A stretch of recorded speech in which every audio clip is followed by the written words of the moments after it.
You're all pretty much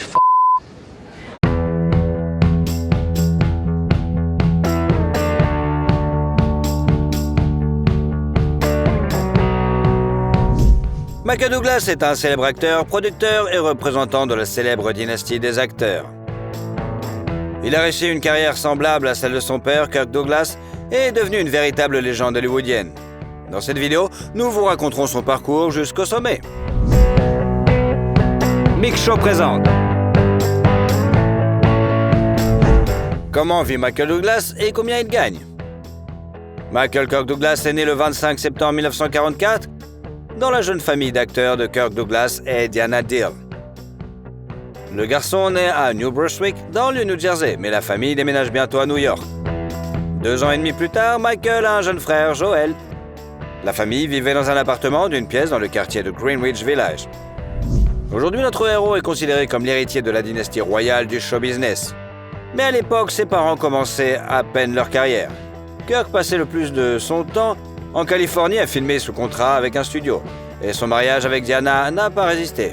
Les parents de Michael ont divorcé quand il avait 6 ans et il est resté avec maman. 7 ans plus tard, elle se remarie. Le beau-père est devenu le premier adulte à qui Michael pouvait parler de tout, et grâce à lui, le jeune homme s'est senti en confiance pour la première fois. Mais à l'époque, aucun des professeurs n'a pu réfréner son tempérament violent. Même si Michael étudiait bien, il séchait les cours et répondait aux professeurs. Pendant quelque temps, le jeune homme a travaillé dans une station-service mobile. Certains jours, il était l'employé du mois et d'autres jours, il traquait les voitures et volait les pièces détachées avec ses amis. Outre son beau-père, l'autorité de Douglas Jr. est son père, qui a réussi à devenir une icône du cinéma pour toute l'Amérique. Michael est tellement impressionné par les films de Kirk et le temps passé avec lui sur les plateaux de tournage pendant les vacances d'été qu'il veut lui aussi devenir acteur.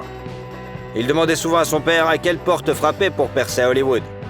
Mais celui-ci s'opposait catégoriquement au choix de son fils. Cependant, lorsque Michael s'est inscrit à l'Université de Californie pour étudier l'art dramatique et jouer dans des productions théâtrales, Kirk est venu à chaque représentation de son fils, même s'il était très occupé. À l'université, Douglas se lie d'amitié avec Danny DeVito, qui deviendra plus tard son colocataire. Il loue un appartement à New York pour $150 par mois.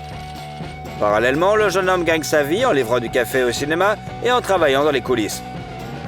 Kirk contribue néanmoins au début de la carrière d'acteur de son fils. Ensemble, ils ont joué et produit le film Cast and Giant Shadow en 1966. Les rôles suivants ne sont apparus que quelques années plus tard, à la fin des années 60 et au début des années 70. Douglas joue dans plusieurs séries télévisées et films tels que Hale et Row. Sur le plateau de tournage, le jeune homme rencontre une jeune actrice prometteuse, Brenda Vaccaro. Le couple est inséparable pendant 6 ans. Vivant comme des hippies et se jurant un amour éternel, Michael qualifie cette période de la plus belle de sa vie. Mais la relation s'est terminée brutalement. Brenda est montée dans sa voiture et est partie. Le premier travail important du jeune acteur est le rôle d'un inspecteur dans la série télévisée The Street of San Francisco, qu'il obtient en 1972 et qu'il joue pendant 5 ans. I've got 2 eyewitnesses. What did they see? Police brutality. Oh, come on now. Joe Landers? Look, he may be a little hard-nosed, but he never manhandled anybody. I don't buy that. All right, did they see the gun go off? Not who was holding it, no. Son partenaire sur le plateau était Carl Malden, l'ami de Kirk Douglas. Il appelait Michael le fils qu'il n'a jamais eu et insistait pour qu'il participe au projet. Il est intéressant de noter que, même après avoir déménagé à Hollywood, Michael a continué à payer sa part du loyer, tandis que DeVito restait à New York. En 1972, notre héros apparaît également dans les films When Michael Calls et Napoleon and Samantha. Ce dernier est devenu un classique des films américains pour enfants. Plus tard, Douglas est rattrapé par le travail en coulisses. Il réalise l'un des épisodes de Street of San Francisco et commence à travailler sur l'adaptation cinématographique du roman de Ken Kesey, One Flew Over the Cuckoo's Nest, Vol au-dessus d'un nid de coucou. Les droits de l'adaptation cinématographique appartiennent à Kirk, mais il a abandonné l'espoir de mettre en œuvre le projet et l'a confié à son fils. Le film a dépassé toutes les attentes, remportant aux 5 Oscars et rapportant de fabuleux bénéfices à la dynastie Douglas. Depuis, notre héros a été producteur de nombreux films dans lesquels il a joué. En 1977, Michael épouse la fille d'un diplomate australien, Chandra Lucker, et 1 an plus tard, ils ont un fils, Cameron. Selon les 2 époux, leur vie commune a été comme un volcan. Il s'est calmé pendant un certain temps, puis est entré dans l'éruption avec une force terrible. Et les infidélités ont été nombreuses. Diandra a déclaré dans une interview qu'elle avait surpris une fois son mari avec son ami mais qu'à chaque fois, elle lui avait pardonné. En 1978 sort le thriller China Syndrome qui rapporte $262 000 à Douglas. Pour son film suivant, le drame sportif Running, Michael s'entraîne beaucoup et court environ 55 miles par semaine. En outre, il a arrêté de fumer 2 paquets de cigarettes par jour et a perdu près de 10 kilos. Ensuite, le film It's My Turn est sorti. Mais sa carrière florissante a dû être mise en pause pendant plusieurs années. En 1980, Douglas se blesse gravement dans une station de ski et ne revient sur les écrans qu'en 1983, avec le film policier The Star Chamber.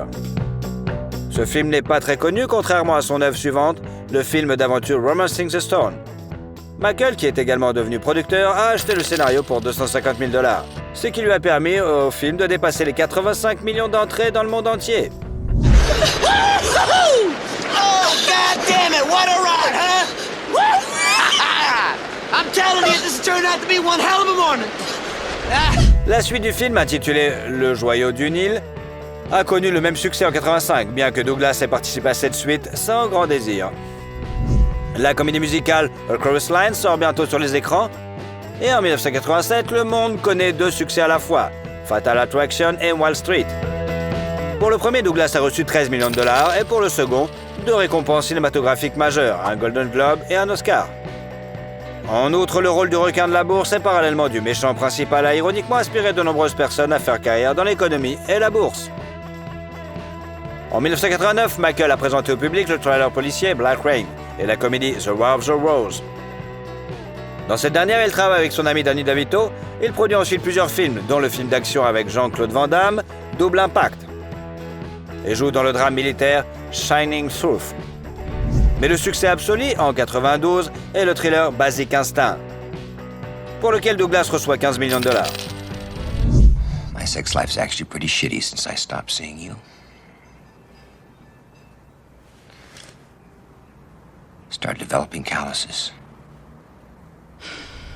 Selon Michael, le tournage de la scène de sexe avec Sharon Stone a été une véritable torture, car ils ont dû répéter la chorégraphie pendant 10 heures. 5 jours d'affilée. En outre, l'acteur a interdit de se filmer nu de face. D'ailleurs, il a réalisé presque toutes les cascades en voiture tout seul. Le rôle du détective de Basic Instinct est devenu l'un des plus brillants de la carrière de Douglas. Mais il n'est pas resté figé dans un rôle. Dans les films suivants, Falling Down, il incarne un homme ordinaire qui ne supporte pas l'injustice du monde. Pour participer à ce projet, Michael a annulé des vacances en famille et a dit plus tard que ce rôle était son préféré. Ensuite, l'acteur a ajouté plusieurs rôles à sa filmographie. Dans les films Disclosure, avec un paiement de $12 millions, et American President. En travaillant sur ce dernier, Douglas a découvert un parent éloigné des présidents américains Richard Nixon et Bush. Et le gain s'est élevé à $15 millions. Son intuition pour le succès n'a pas déçu l'acteur et producteur. Chacun de ses projets suivants a été un grand succès. Par exemple, le film d'aventure The Ghost and the Dark's Nest et les thrillers A Perfect Murder and Game. Pour chacun desquels, Michael a reçu quand même $20 millions. Oh, no, you've got to be kidding. What is happening? This is what I was trying to explain to you. This is a game. Pendant ce temps, de grands changements se produisent dans sa vie personnelle. Depuis le milieu des années 90, son mariage avec Diandra était conforme et il n'arrivait pas à se mettre d'accord sur les termes du divorce. Même le contrat de mariage ne leur facilitait pas la tâche, car Diandra voulait augmenter le montant de la compensation et Michael voulait le réduire. En même temps, il s'investissait dans une nouvelle relation. En 98, lors de la projection du Masque de Zorro, il voit Catherine Zeta-Jones et est tellement fasciné par elle qu'il déclare immédiatement son désir de devenir le père de ses enfants. Plus tard, l'actrice avouera qu'elle est immédiatement tombée amoureuse de lui, mais qu'elle ne voulait pas avoir de liaison avec un homme séduit. Pourtant, 6 mois après leur rencontre, ils passent des heures au téléphone à parler de tout et de rien. Leur relation s'est ensuite développée rapidement. Le soir du Nouvel An 99, alors que Catherine était déjà enceinte, Michael offre à sa bien-aimée une bague longuement préparée ornée d'un diamant de 10 carats entouré de 28 pierres de plus petites. Son coût est estimé à entre 1 et 2 millions de dollars. La première femme de l'acteur a alors, sans sarcasme, déclaré aux journalistes qu'il devait changer de religion pour en adopter une où la polygamie est autorisée. Mais Douglas était déjà prêt à accepter toutes les conditions de Diandra. En 2000, il lui a donc versé 45 millions de dollars et lui a légué un manoir à Beverly Hills, ainsi que la moitié de son domaine à Majorque. Michael a d'ailleurs essayé à plusieurs reprises de trouver un acquéreur pour cette luxueuse propriété, mais comme son ex-femme restait la copropriétaire, il l'a retirée du marché. En août de la même année, Catherine a donné naissance à leur premier enfant, Dinah et Michael, et en novembre, ils ont eu un magnifique mariage de l'année, qui a coûté à peu près 2 millions de $. Cependant, 1 million a été couvert car le magazine Hockey a payé pour obtenir des photos exclusives de cette magnifique célébration. Il est intéressant de noter que Michael et Catherine sont nés le même jour avec une différence de 25 ans. Les affaires personnelles n'ont pas empêché Douglas de jouer et de produire activement. Ainsi, en 2000, il a présenté le film Wonder Boys et a joué avec sa jeune épouse dans le thriller Traffic. Ces deux projets rapportent à notre héros 15 millions de $. Suivent les films One Night at McCool's, Downstairs World, The In-Laws and Intruders in the Family. Ce dernier inspirant des représentants de 3 générations de la famille Douglas, Kirk et Diana, leur fils Michael et leur petit-fils Cameron. En 2003, la famille de Michael et Catherine a accueilli leur fille, Carrie Seaton. Après sa naissance, les célébrités s'installent aux Bermudes, d'où est originaire la mère de notre héros. Pendant plus de 10 ans, le couple a vécu une vie tranquille, ne s'absentant que pour les tournages, et les enfants ne savaient même pas ce que faisaient leurs parents. Leur famille se souvient qu'enfant, elle était persuadée que l'occupation principale de son père était de faire des crêpes pour le petit déjeuner et de faire plaisir à maman.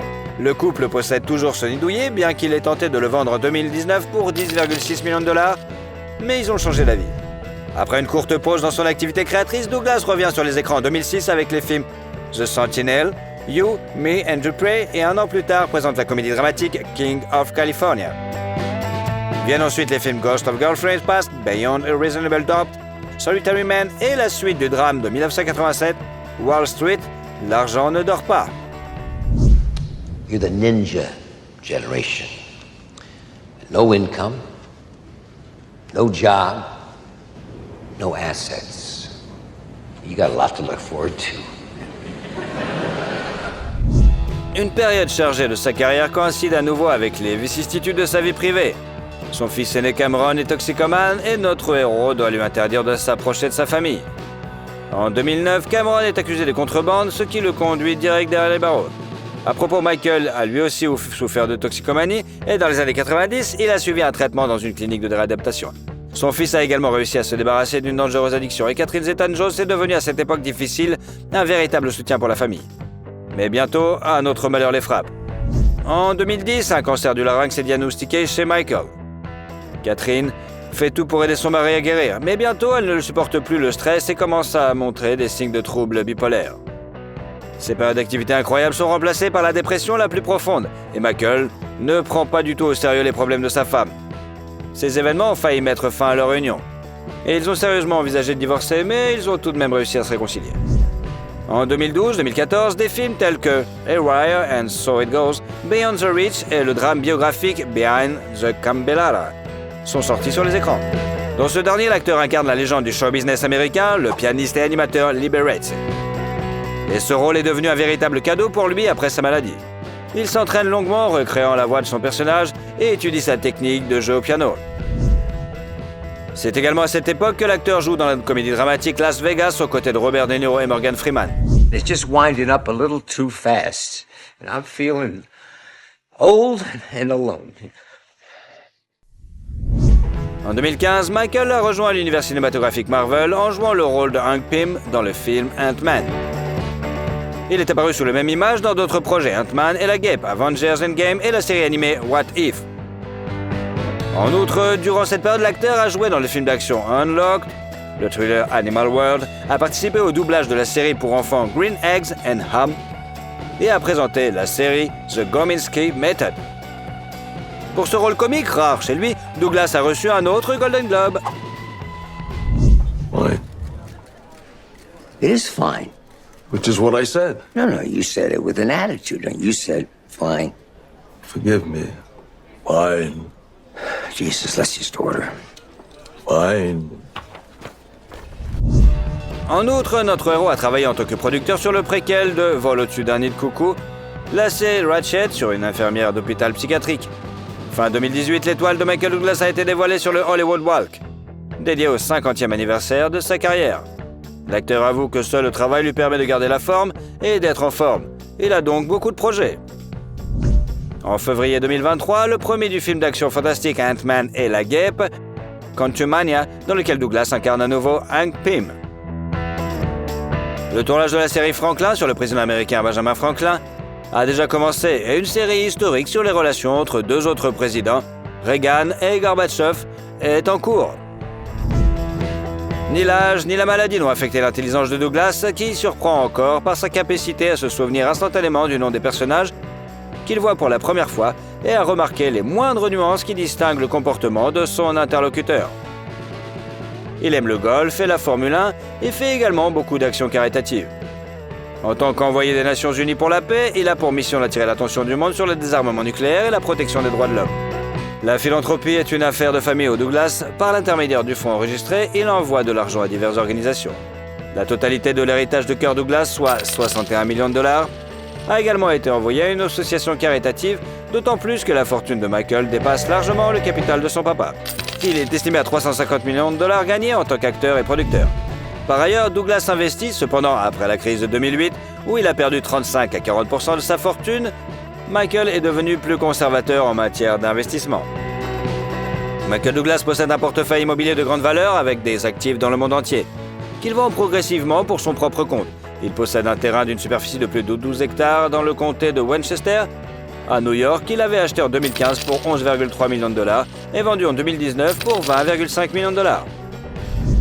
À peu près à la même époque, Catherine et lui ont payé seulement 4,5 millions pour une maison dans la riche banlieue d'Irvington, dans l'État de New York. Le manoir géorgien de 3 étages compte 8 chambres, 12 salles de bain, plusieurs salons et salle à manger, une piscine intérieure bien sûr et une vue pittoresque sur la rivière Hudson. Douglas et sa femme sont également propriétaires d'un grand appartement à New York avec vue sur Central Park. Le penthouse de 15 pièces comprend une chambre principale et une bibliothèque confortable. En 2021, la propriété a été mise en vente mais n'a apparemment pas encore trouvé preneur. L'acteur apparaît rarement dans des publicités commerciales. L'exception est la société allemande de commerce électronique d'action Comdirect. Mais la vidéo la plus intéressante est celle de 60 secondes pour l'FBI dans laquelle Michael apparaît sous les traits de son personnage de Wall Street. On sait que Douglas possède des voitures de marque et d'époques différentes.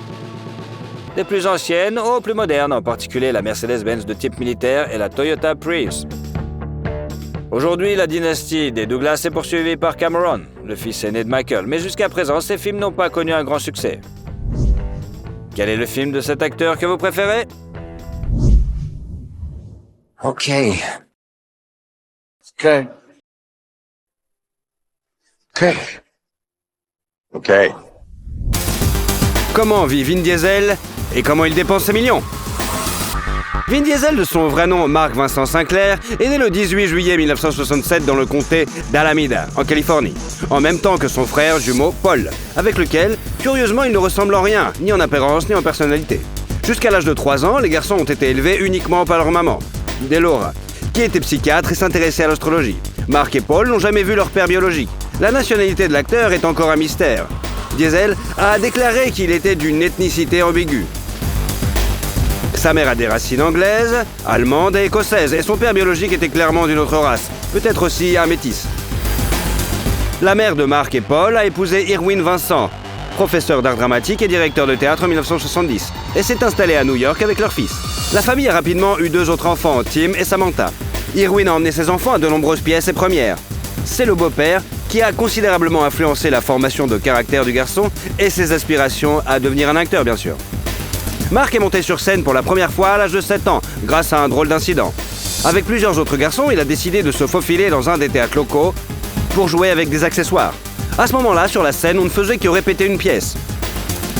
Le directeur de la pièce a remarqué les garçons et leur a fait lire le texte en guise de punition. Curieusement, c'est Sinclair qui s'en sort le mieux. Le directeur lui fait alors une offre alléchante. $20 pour chaque prestation sur scène dans ses productions. La première production avec Sinclair, La Porte pour le dinosaure, est bientôt créée. La performance du garçon était si brillante qu'il a décidé de devenir acteur à partir de ce moment-là. Jusqu'à l'âge de 17 ans, Mark s'est produit sur la scène du théâtre, perfectionnant ainsi son art. Malgré le succès théâtral, la vie personnelle de l'homme n'a pas été entièrement réussie. Les chouchous de ces dames d'aujourd'hui ne suscitaient autrefois que des moqueries de la part du sexe opposé. Adolescence, il était grand et mince, ce qui lui vaut le surnom de Worm. Honteux de son physique ridicule, le futur acteur a commencé à faire de l'exercice et à se muscler régulièrement. Après quelques années, le gars est devenu un véritable athlète avec des muscles de bœuf. Après avoir quitté l'école, il a décidé qu'il ne pourrait pas gagner beaucoup d'argent dans le théâtre et, étant un homme plutôt grand et musclé, Vincent a obtenu un emploi de videur dans la boîte de nuit Tunnel à Manhattan sans aucun effort. C'est alors qu'il prend le pseudonyme de Vin Diesel et commence à se raser la tête. Parallèlement, Vin Diesel s'inscrit au Hunter College où il étudie l'anglais et la littérature classique. Pendant son temps libre, il apprend à écrire des scénarios. En 1987, il abandonne l'université et travaille fatigué dans un club et part de son New York natal pour conquérir Los Angeles, rêvant de devenir une star de cinéma. Cependant, Hollywood ne l'a pas accueilli à bras ouverts et il a dû trouver un emploi à la télévision comme vendeur dans un magasin de téléviseurs. Pendant l'année de travail, Vin Diesel s'est bien établi et a réussi à gagner un bon salaire. Ce faisant, il a travaillé dur pendant 18 heures par jour. Mais l'acteur a compris qu'un vendeur et une star de cinéma ne sont pas la même chose. Alors, il est retourné à New York. Vin Diesel a fait ses débuts au cinéma en 1990, dans The Awakening de Penny Marshall. Mais le rôle était si mineur qu'il n'a même pas figuré au générique.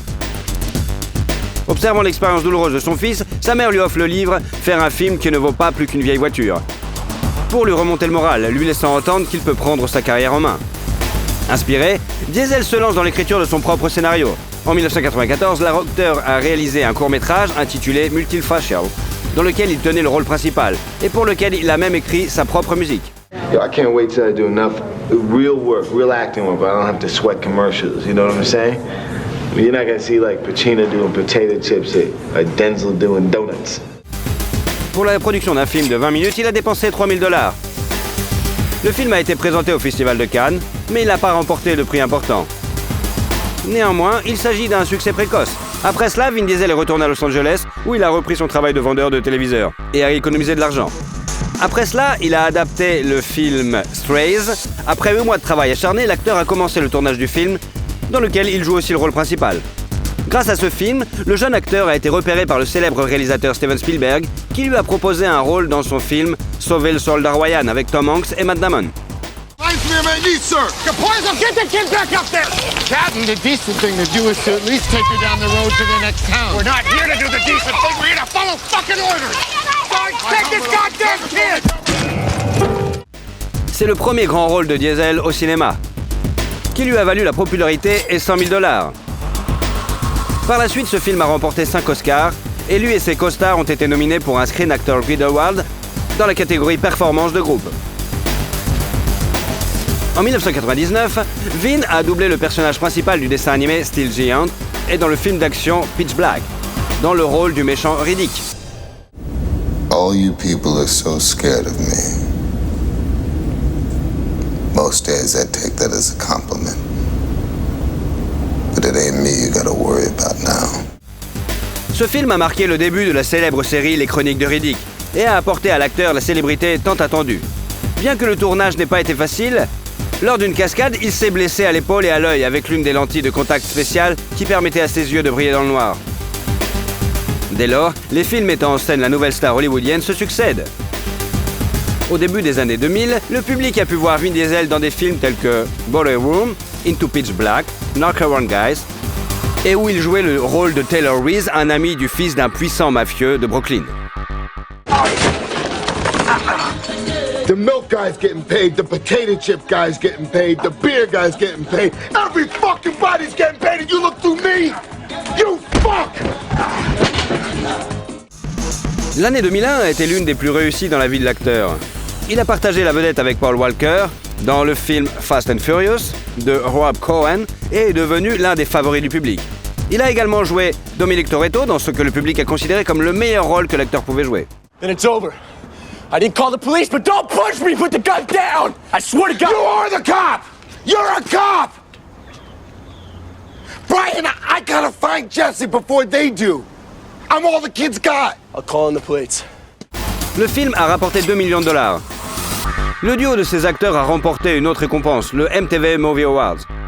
Néanmoins, dans le film suivant, Fast and Furious 2, Diesel n'a pas joué car il n'a pas pu se mettre d'accord avec les producteurs sur le montant des redevances. L'acteur demandait plus de $20 millions pour le film.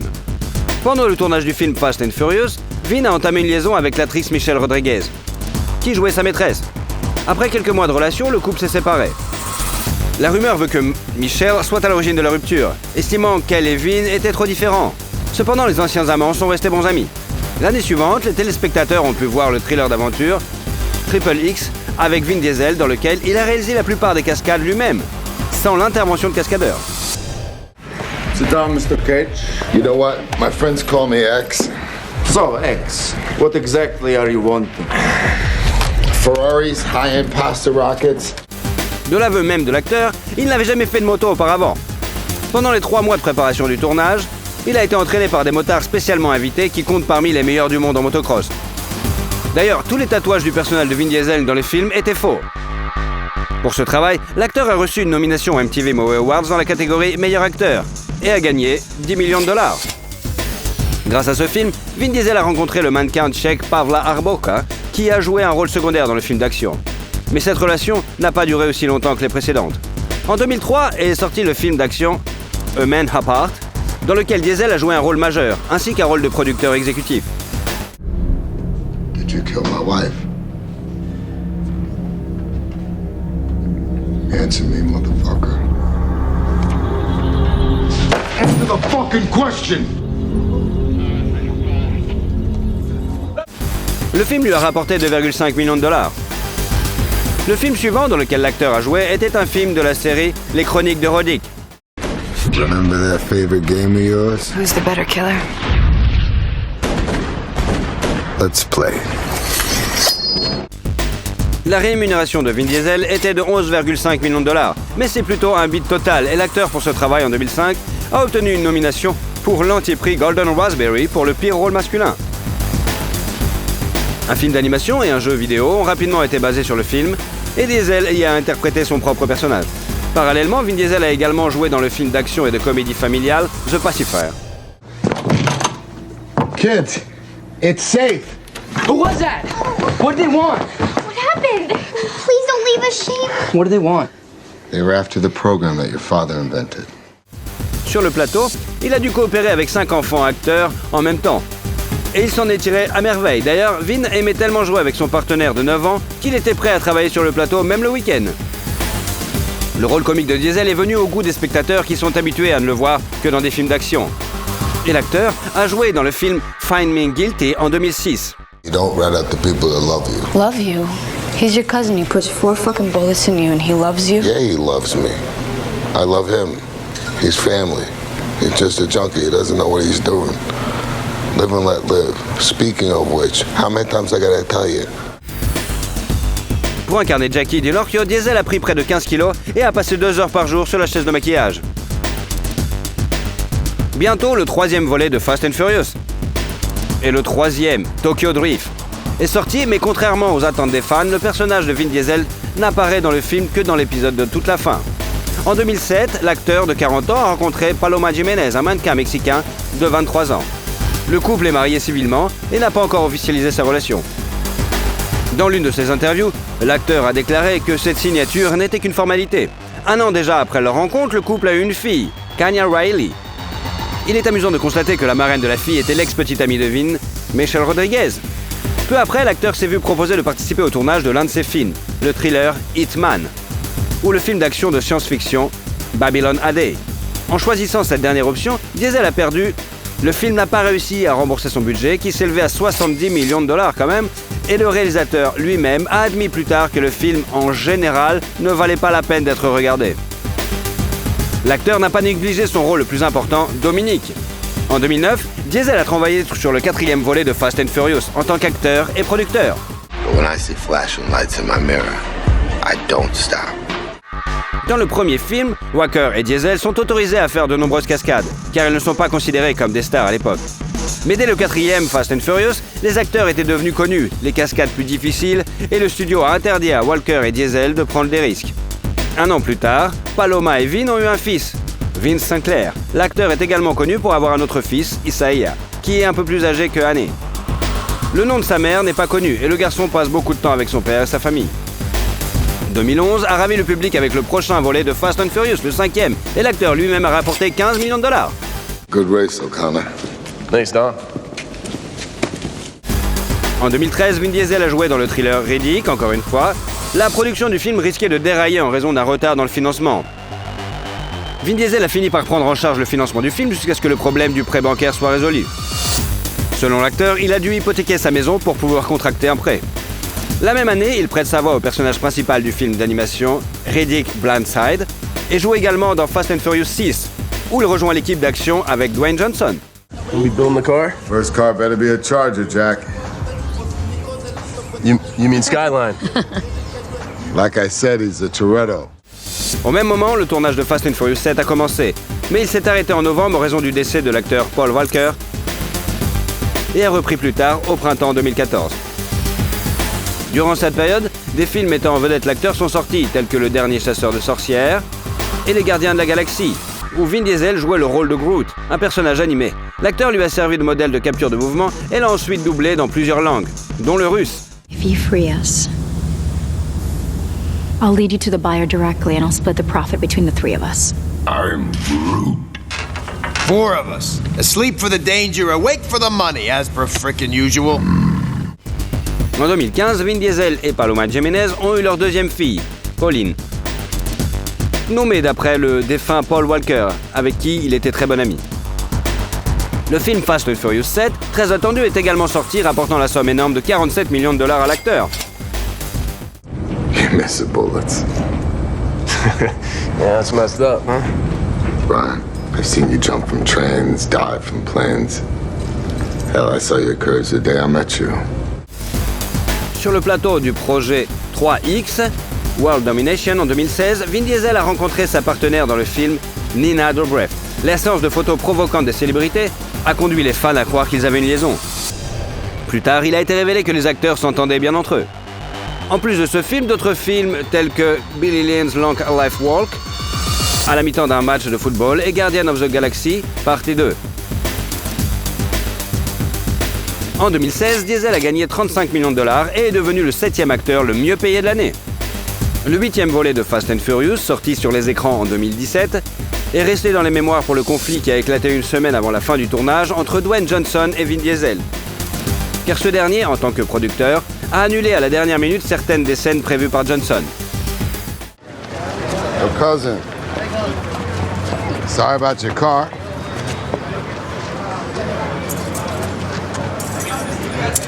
Yours was too slow for a Toretto anyway. Your Impala? Are you serious? Diesel a gagné 54,3 millions de dollars pour l'année 2017, ce qui fait de lui le 3e acteur le mieux payé de l'année, et place également Vin Diesel en tête des acteurs dont les films ont rapporté le plus d'argent au magazine Forbes. Le revenu total des images où il a joué un rôle majeur s'est élevé à 1,6 milliard de dollars. La majeure partie de ce montant est due à Fast and Furious, bien sûr. Le box-office de la cassette a compté 1,2 milliard de dollars. En 2018, l'acteur a de nouveau prêté sa voix à son personnage de Groot dans Avengers, Infinity War, et Avengers tout court. Et le dernier film, il a fait aussi un film d'animation, Ralph 2.0. En 2020, le film d'action de science-fiction Bloodshot est sorti et suivi un an plus tard par Fast and Furious 9, et où John Cena a rejoint le casting. L'année 2022, au mois de décembre, a vu la première de Avatar 2, où notre acteur a réintroduit son personnage. Cette année sortira le 3e volet des Gardiens de la Galaxie, qui a donné à Vin Diesel l'un des rôles principaux. Dans le futur, nous attendons le 10e partie du film Fast and Furious, bien sûr, et le film d'action de science-fiction Fury. D'ailleurs, il est promis que le 10e Fast and Furious terminera cette saga de films d'action. Sa carrière cinématographique réussie a fait de l'acteur l'un des mieux payés d'Hollywood. La valeur nette de Vin Diesel s'élève désormais à 225 millions de dollars. Entre juin 2019 et juin 2020, Vin a gagné 55 millions de dollars, dont environ 20 millions de dollars sur les fonds propres du film Fast and Furious 9. La popularité croissante de l'acteur au cinéma lui a ouvert la possibilité de gagner une somme d'argent impressionnante dans la publicité également. Il reçoit un cachet de 3 millions de dollars pour une publicité de 30 secondes. Par exemple, la marque américaine Dodge a invité notre acteur célèbre à jouer le rôle du chauffeur de la voiture musclée de la marque pour le tournage d'une publicité. Une telle collaboration n'est pas surprenante puisque Vin Diesel a participé à Fast and Furious dont la partenaire était une Dodge, bien sûr. L'acteur a également fait la publicité du scooter Yada G5. Après la diffusion de cette publicité, la société chinoise Yada a vu ses ventes augmenter de 90%. Au début de sa carrière, de telles activités, bien que pour un cachet plus modeste bien sûr, lui rapportaient une grande partie de ses revenus. Par exemple, en 1994, Vin Diesel jouait dans des publicités pour des jouets. En outre, en 2002, il crée une société, Tygon Studio, et commence à produire son propre projet, Wheelman, dont le personnage principal parle avec sa voix, bien sûr. Personne ne doute que Vin Diesel sait non seulement comment gagner de l'argent, mais aussi comment le dépenser. Cela peut sembler anodin, mais l'acteur adore les voitures. Il a dépensé une partie de sa gigantesque fortune dans plusieurs voitures impressionnantes, que n'importe qui voudrait vraiment s'approprier. Sa collection comprend une Dodge Charger Daytona 1969, une Dodge Charger RT 1970, une Chevrolet Corvette Stingray Grand Sport 1963, une Chevrolet Chevelle 1970, une Dodge Charger Tantrum 1970, une Dodge Charger SRT 8 2011, une Lycan Hypersport. Il est intéressant de noter que l'acteur possède également sa propre caravane, qu'il utilise lors des tournages. L'acteur se sent chez lui dans son énorme van à 2 étages de 100 mètres carrés. Le coût de ce luxe est bien sûr de 1,1 million de dollars quand même. Il est connu que Vin Diesel possède un manoir à Los Angeles, acheté en 2001.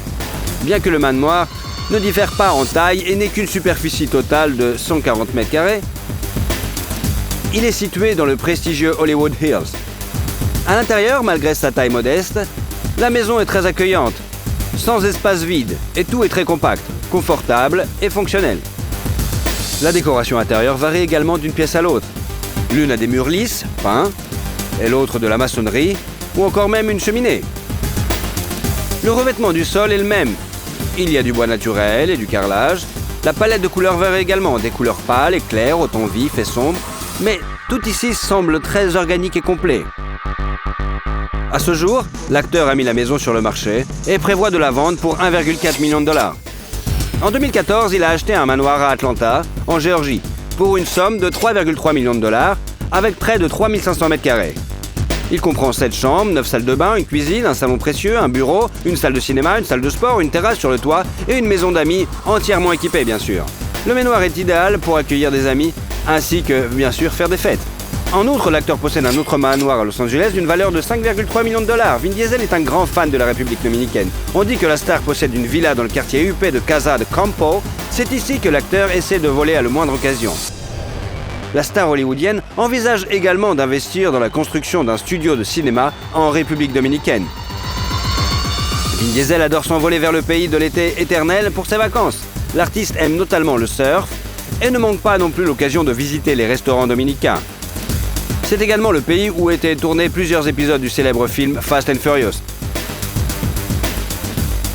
Et d'ailleurs, quel est votre film préféré de la star hollywoodienne ? Et surtout, si vous aimez la vidéo, mettez un like. Et comme ça, vous suivrez toutes nos autres vidéos. Allez, à bientôt !